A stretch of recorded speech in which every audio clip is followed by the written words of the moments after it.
consells i ara és el moment de conèixer el contingut d'aquest primer estudi que porta la firma de la Fundació Mutual de Conductors. Com es veuen els conductors catalans a si mateixos? Doncs ens ho explicarà en tot detall la portaveu de la Fundació, la senyora Conxita Herms. Com es veuen els conductors catalans a si mateixos o com ens veiem els conductors catalans a nosaltres mateixos? Aquestes són les conclusions del primer estudi que fa la Fundació Mutual de Conductors. S'ha fet a partir d'una enquesta telefònica, una enquesta feta a 1.500 conductors i conductores catalans, és a dir, l'àmbit ha estat Catalunya, que se'ls ha demanat de contestar unes 20 preguntes sobre aspectes relacionats amb els hàbits de conducció. Des de demanar-los com veuen ells els conductors de Catalunya, si són bons o mals conductors, com es veuen ells a si mateixos, ell és bon o mal conductor, es considera agressiu o no, quins hàbits té respecte a la contaminació, respecte a la presència de radars, respecte a altres usuaris de la via. I també se'ls ha demanat sobre les infraccions que cometen o que han comès en algun moment de la seva vida com a conductors. Si han aparcat mai a la vorera, amb doble fila, si han conduït sobre els efectes de l'alcohol o de les drogues o dels medicaments o l'excés de velocitat, etc. També se'ls ha demanat la seva opinió sobre quins són els factors que poden afectar més o menys a la sinistralitat. Totes aquestes respostes que s'han estat elaborades després es va fer durant els últims mesos de l'any passat, s'han estratificat i s'han diferenciat per sexes i per trams d'edat. Bé, veurem ara mateix el que són les conclusions més rellevants d'aquest estudi. El detall el podran veure tant a la nostra web com en el fulletó que se'ls entregarà al final d'aquest acte. Pel que fa a les infraccions més comeses, el que observem és que un 74% dels catalans afirmen que sobrepassen el límit de velocitat.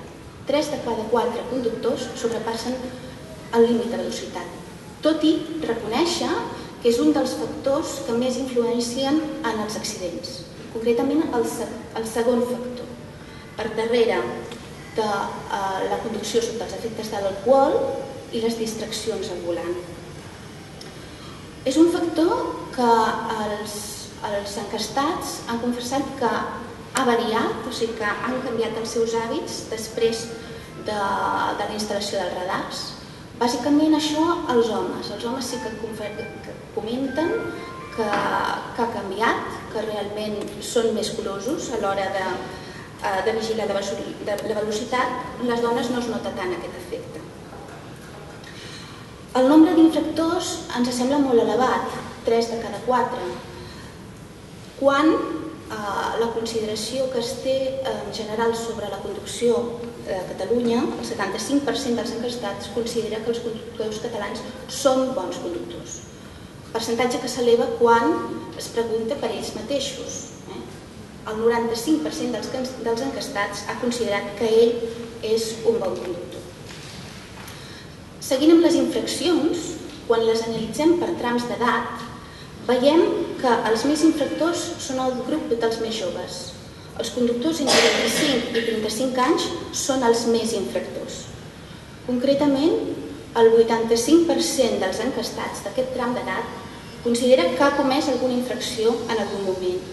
És el tram d'edat amb més infraccions per persona i a més amb les infraccions més greus, amb excés de velocitat, parlant pel mòbil, conduint sota els efectes de l'alcohol. Per contra, aquest mateix tram d'edat és el que es considera més conscient o més sensible als perills de la conducció, als diferents factors que afecten a la conducció. És una contradicció, perquè a més també aquest mateix sector, aquest mateix grup d'edat, és el que considera que els catalans, amb un percentatge més alt, considera que els catalans són mals conductors, amb un 14%. En altres trams d'edat, concretament de 35 a 55 anys, fan menys infraccions i aquestes infraccions també són menys greus. Estarien més del tipus aparcar a la vorera o aparcar en doble fila, tot i que el tema de l'excés de velocitat és constant en tots els àmbits d'edat. Els majors de 55 anys són els menys infractors i també les dones. Quan els demanem a aquests conductors infractors si ells es consideren bons o mals conductors, veiem que sobretot els que estan en aquest tram de 25 a 35 anys no són conscients que tenen aquesta mancança. Gairebé la meitat, el 45%, consideren que ells són bons conductors.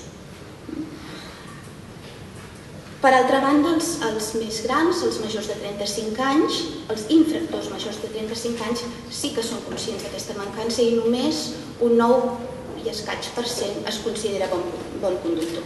És a dir, concloïm, els conductors més joves, els que estan en el tram de 25 a 35 anys, en un 85% són infractors.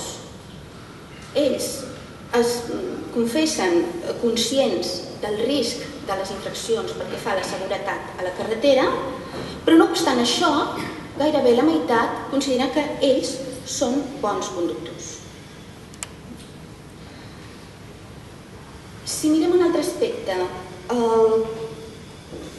l'actitud dels conductors davant de l'alcohol, observem que un 13% dels conductors catalans considera que l'alcohol no és un factor de risc en els accidents. Novament, el que observem és que no s'és conscient del risc que corren i que fan córrer a la resta dels conductors.